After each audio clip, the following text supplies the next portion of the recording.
Welcome, everyone, to another enlightening Ascension Wisdom Conversations. It is brought to you by Galactic Ascension Academy at SheilaTillich.com. Yes, this is the time to awaken and live your soul's mastery.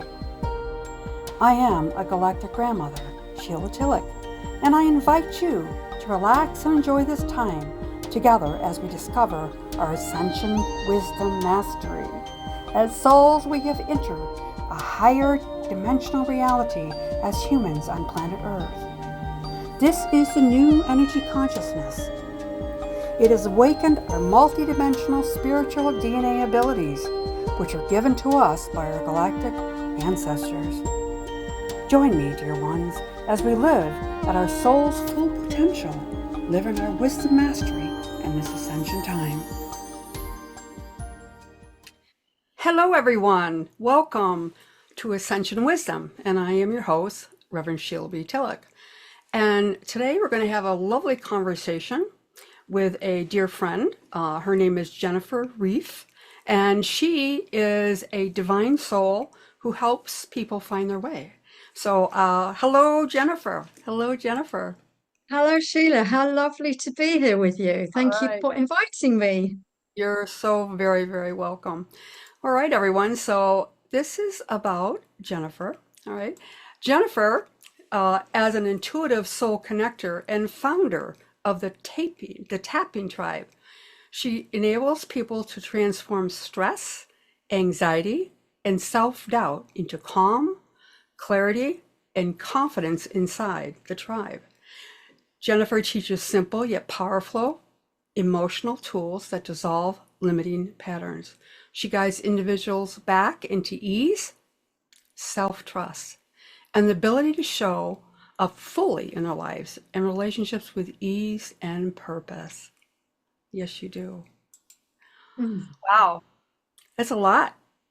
It's a lot. It's a lot, and it's for me individually, having found my own way, 40 years of practice. Exactly. Exactly. Yeah.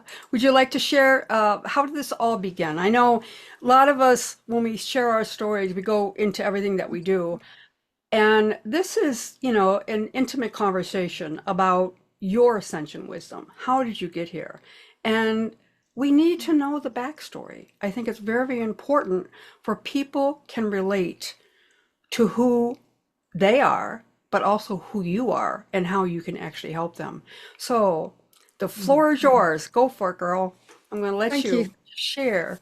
You're welcome. Thank you. And as you were saying that, I got shivers all over me because it's very personal, but I'm happy to share it because if we don't share, we don't know. We think we're alone. We think we're the only ones.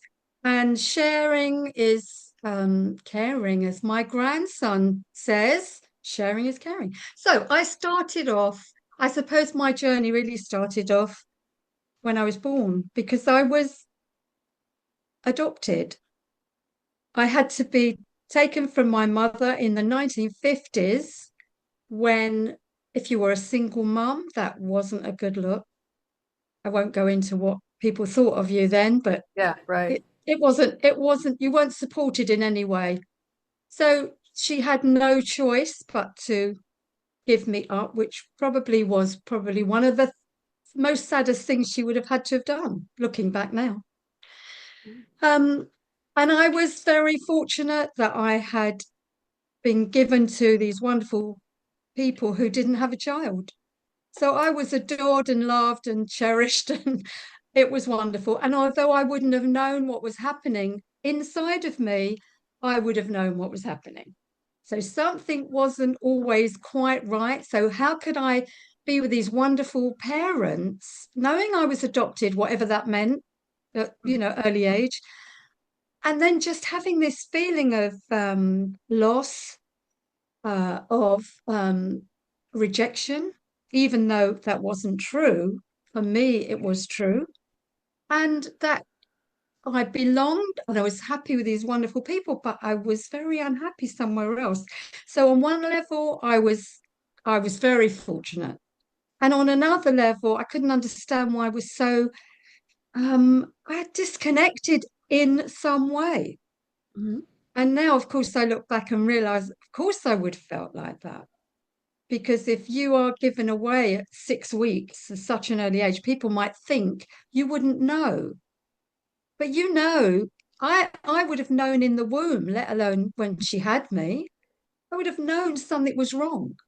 Exactly. And so then, because at such a young age I wouldn't have understood, I would have felt rejected.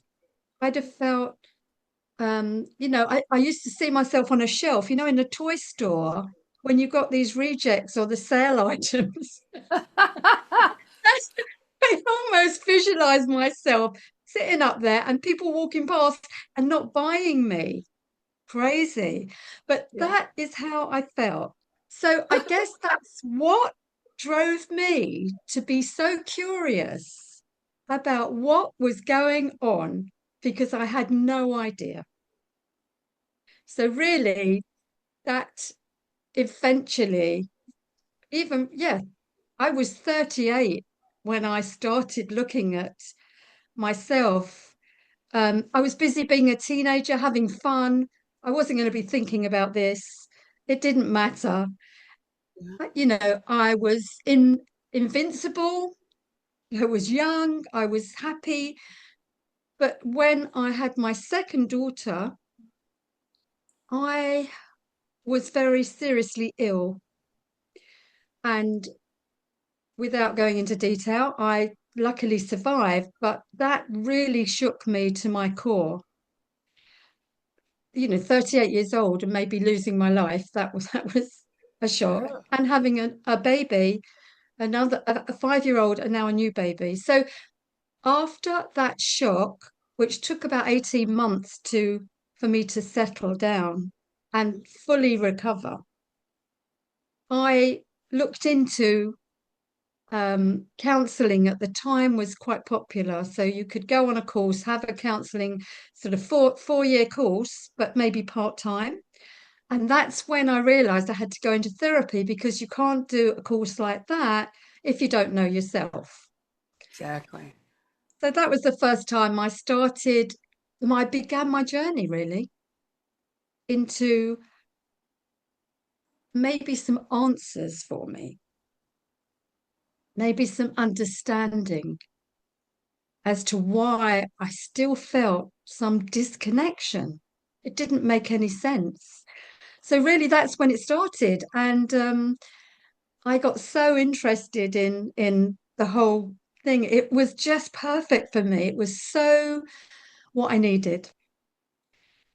And so from there, I went into I was a career counselor for 10 years.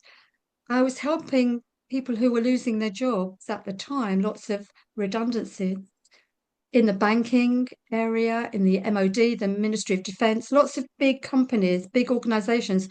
And I did that for 10 years. And that helped me so much understand loss because that was what I was dealing with.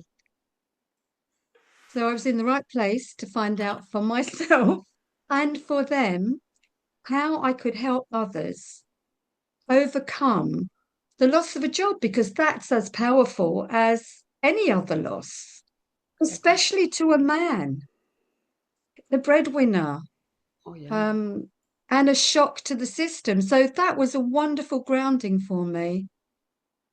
I loved it because I was free. I could travel around the country driving. I'd listen to some lovely, wonderful books on the way, and I would be so grateful helping others. And meanwhile, I didn't realize I was helping myself. Yeah. Isn't it So, something yeah, along our journey, we don't realize the help that we need and that other people are also in need as far as giving what they have. And it's like a give and take situation. I think Absolutely. it's a gift though. I don't think I personally don't think we ever have to worry we're not in the right place at the right time with the right people. I totally know that we are guided without knowing. I know that now. We are guided to the right thing for us to learn our lessons to help other people. And so it went on. And I think after that, I was so loving this energy exchange, Reiki healing and hypnotherapy and quantum touch healing, anything to do with moving energy, because I felt mine was stuck. And Yeah. I think many people will say they feel stuck. Right. They are. And They are. yeah, When you talked about being adopted. When did you finally get to work on that situation? What tools were you given that really helped you magnify who you really are, stand in your light? well, that's interesting. I'm just thinking about the answer. I didn't want to upset my dad died when I was 20, so that was a big shock. Hmm. So I have to say that anyone who died in my life that was important, I couldn't cope with. I just couldn't cope with this leaving, people leaving me. I found that very difficult. But what happened was I when I was 50, my mum was still alive. I just felt that people were finding me. These people from the past kept coming to me. And I thought, what is this about? Something's not right. And then I thought, I need to find somebody. It was me having to search for the parents, not that I needed parents because I have wonderful parents. It's just the missing link. If you ask anyone who's adopted, they'll probably say there's a bit of the jigsaw puzzle missing. Yes, exactly. Exactly. Feeling like not being whole. Something's wrong and you don't know what it is, especially the ones that aren't aware of their adoption, you know? Well, they must be even more confused because something's wrong and they have no idea. I Exactly. hadn't thought of that. I was lucky that I knew. It was all very much in the open. It wasn't a secret. Yeah, that's good because sometimes during that time it wasn't ever talked about because the shame involved, especially in the 50s, you know. Oh, So, definitely, definitely. I mean, my parents were open about the whole thing, but I had no information. They weren't going to give me any information because their fears, I now realize, yeah, what were their fears? Oh my God, she might leave us. And that took a while for me to register, but we never spoke about that because times were not as open as they are now. exactly. So Exactly. it's still there. So I did actually just quickly, I did find them very quickly on the internet because I had information from the Adoption Society, which was legal. So I had lots of information. I found them very easily. Good. Unfortunately, my mother had died when she was 54, and there was a father, and I'm still not sure to this day whether he's my father or it was somebody else, but I don't really care. I was only really interested in the mother, not the father. Interesting. But I found two sisters and a brother, and they welcomed me in. And it took about 12 years for all of us. My brother didn't want to know because he already had two sisters and he couldn't cope with them. So he said, no, thank you. The father, as I now know, maybe not have been him. He didn't really, he wasn't comfortable with me. However, my two sisters, who we look very much alike, have the same books, have the same music, have the same mind. It's uncanny.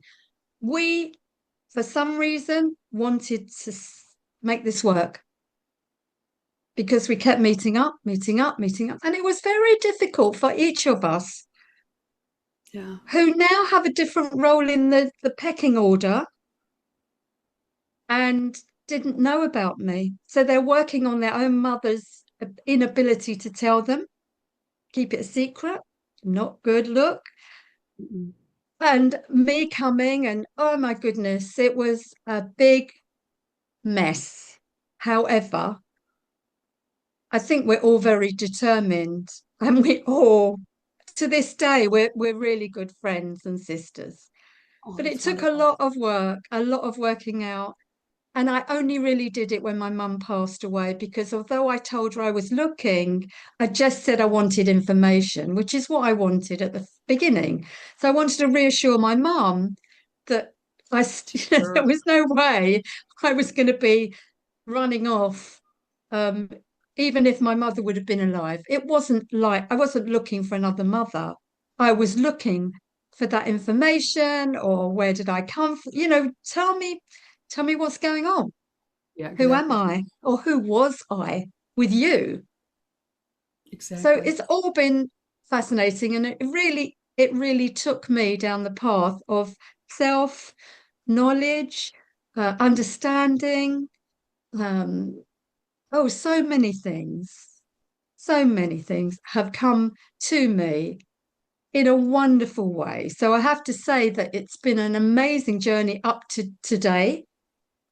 I'm really glad I did it. I'm so glad I was curious. And I kind of impress upon people, if they have something going on deep inside of them, to share it, to not be afraid, to be judged, to be worried what anybody thinks, because that's special to them.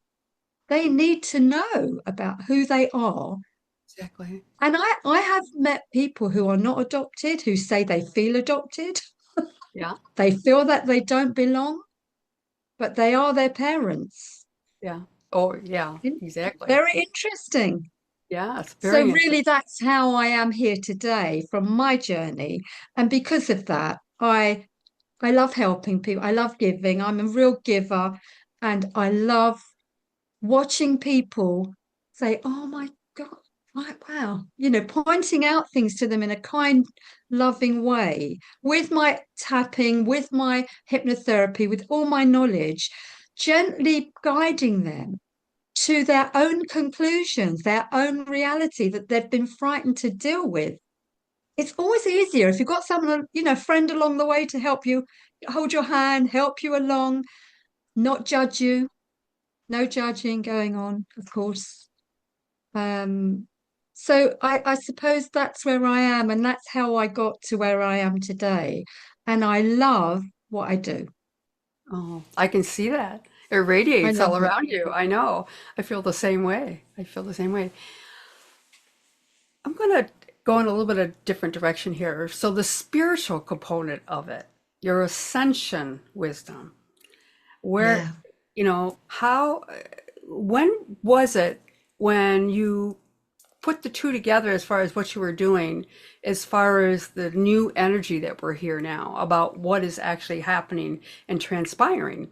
It's huge, huge. I know for me, I can look back over the years, the last 40 years for myself, being in my own recovery and changing and growing, is that I didn't stay in the fear and I knew it was time to communicate with other people. Is because if I had fear, I seen fear in them too, because intuitively I knew that, I felt that, but also the gratitude now that we can talk about this stuff and understand that it is experiences that you had and you learned from Yes. them and you grew from them and you had peace from them once you went Yes. through it. I have to say, some lessons I had to learn over and over again. Please don't ever think it was one time. I would love to think it was, but it wasn't. It is now, every day now. It's a very obvious thing to me that, oh, I'm doing a bit of blaming over there, and that's not how it is.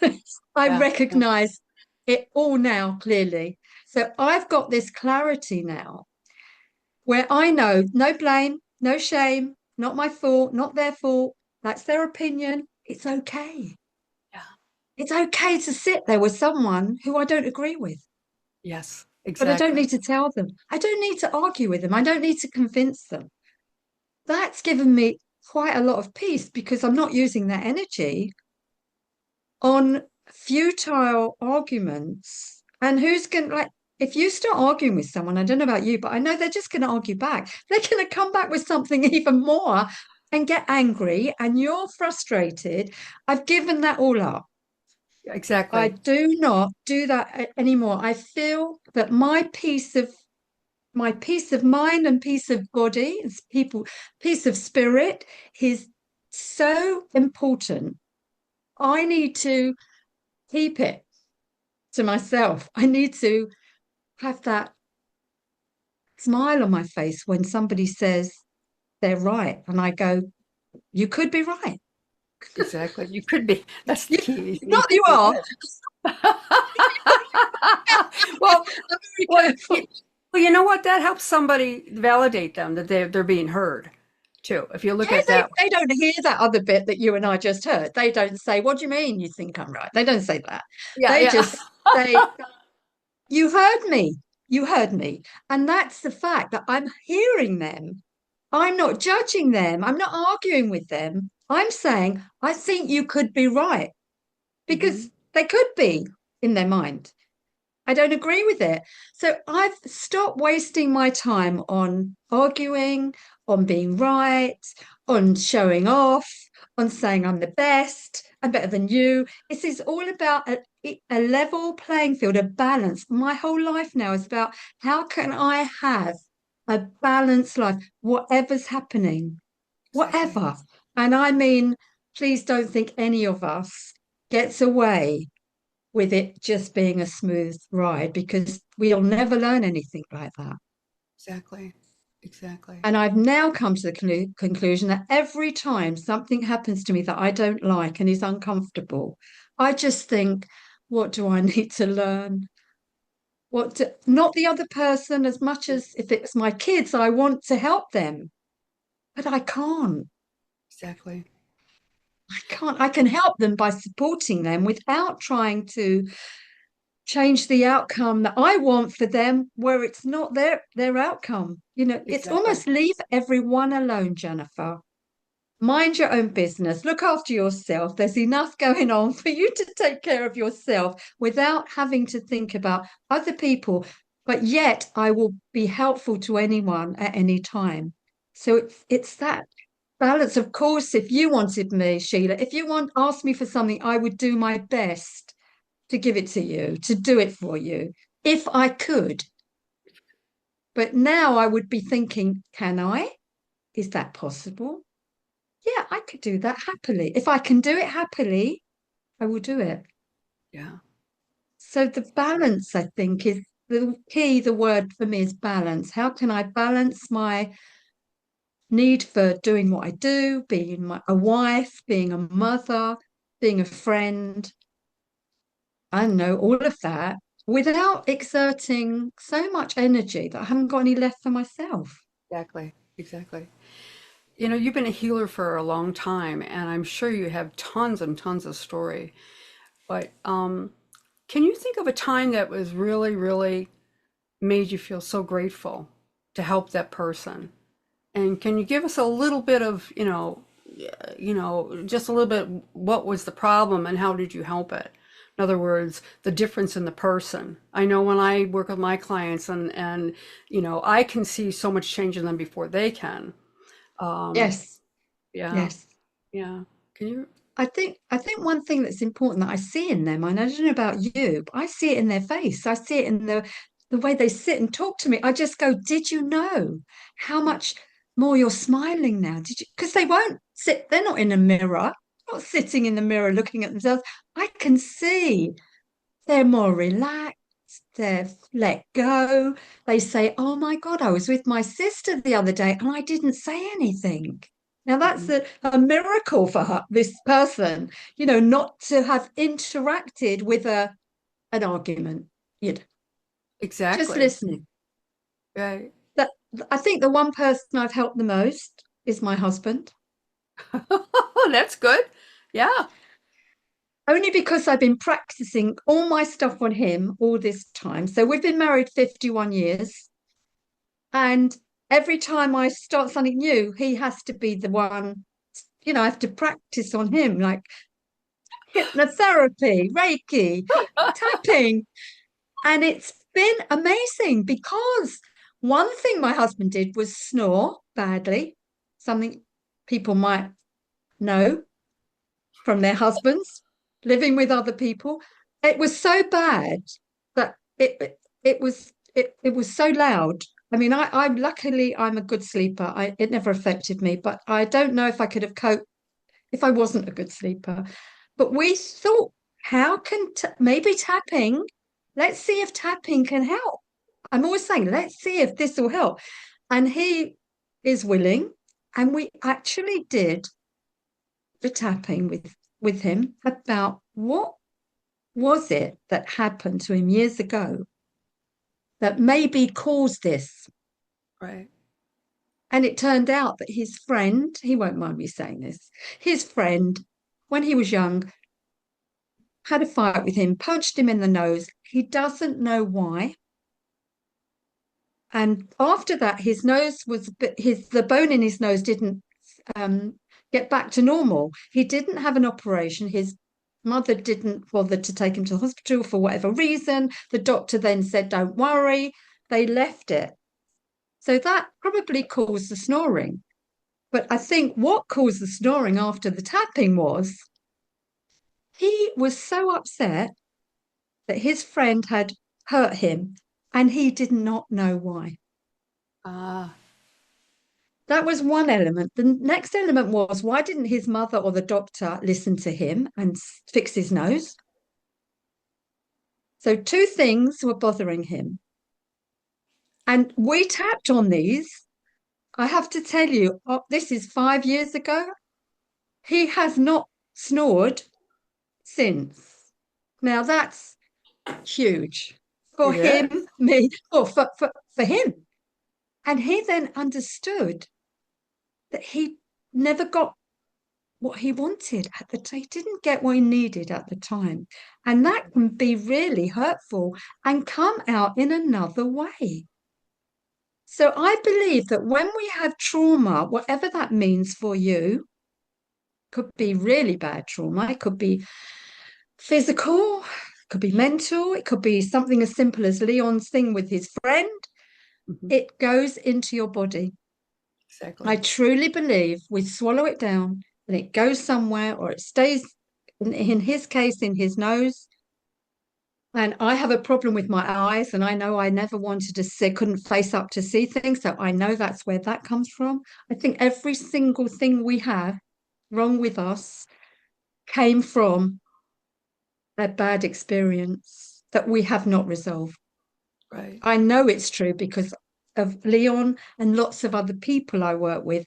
Once you say it out loud, once you acknowledge it, you can heal it. So we are Exactly. very powerful beings. Doctors aside, they saved my life. There is no qualm with me with doctors, but I also think we have the ability to heal ourselves just by acknowledging what has happened to us without going back there in trauma. I don't take people back there to relive it. I never do that. I just say let's acknowledge it. And the other thing, big thing for me, is forgiveness.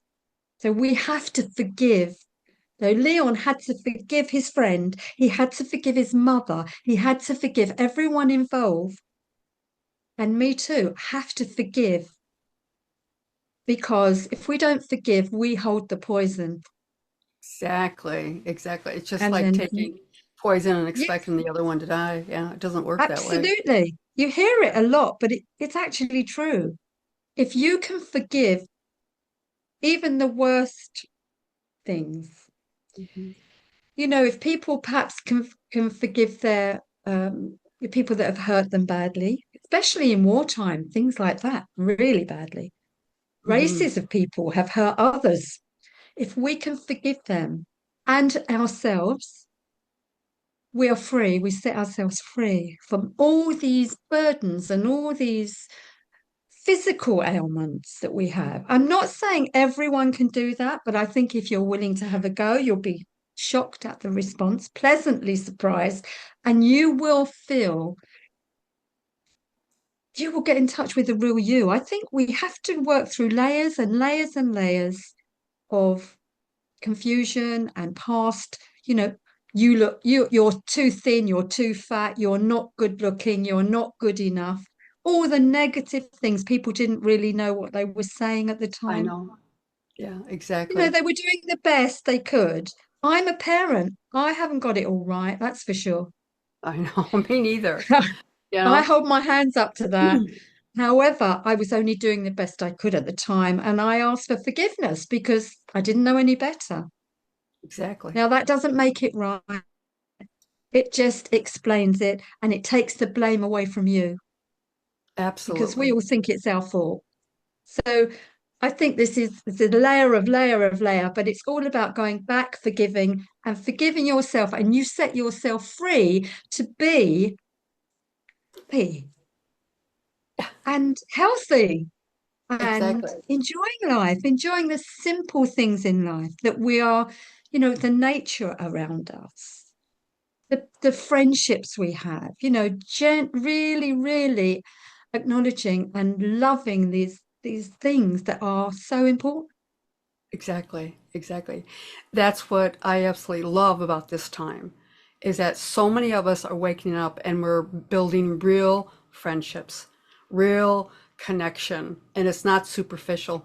It's not superficial No, because we no. feel the energy that is trapped and also that we have realized about ourselves with our own forgiveness and then also our own recovery, understanding how that energy got trapped and forgiving ourselves so that we can forgive others.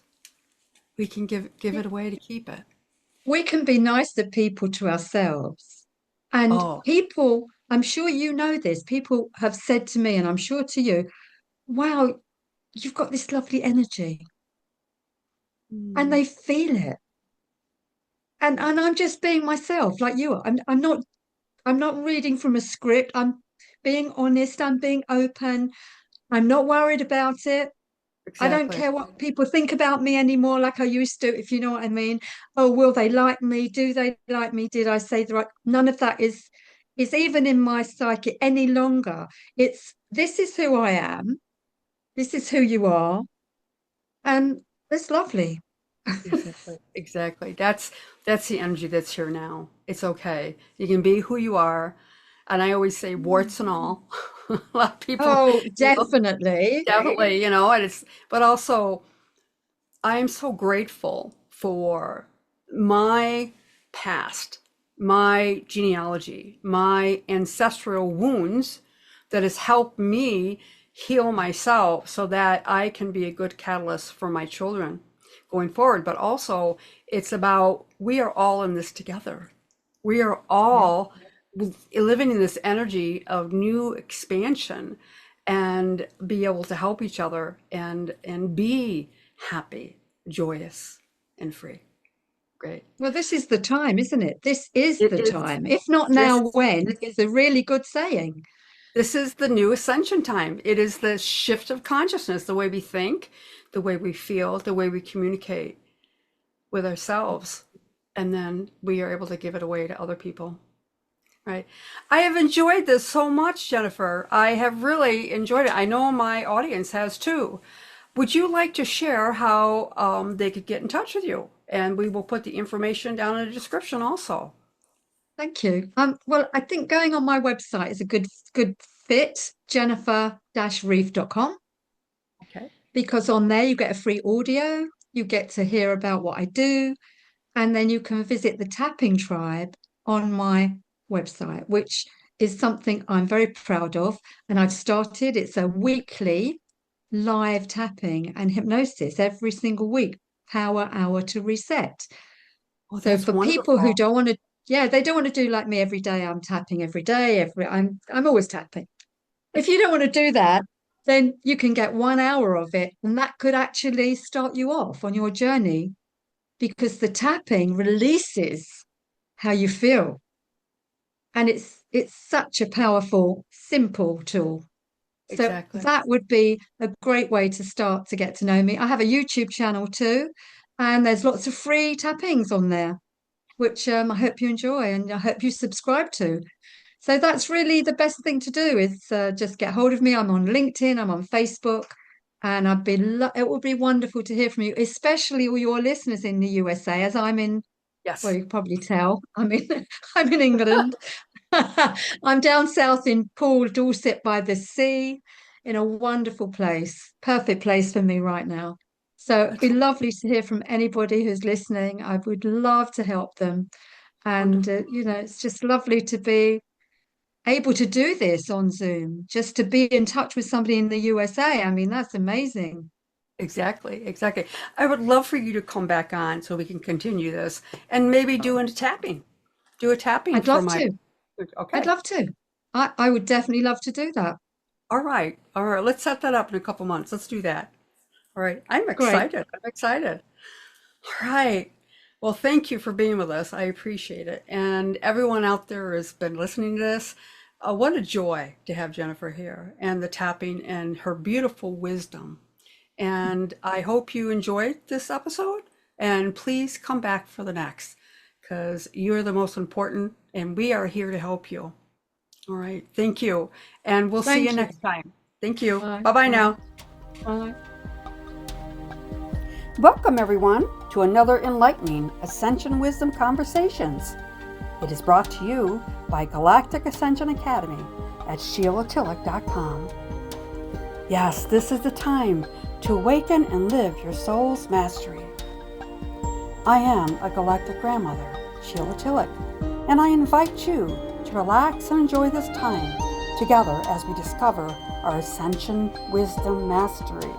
As souls, we have entered a higher dimensional reality as humans on planet Earth. This is the new energy consciousness. It has awakened our multidimensional spiritual DNA abilities, which are given to us by our galactic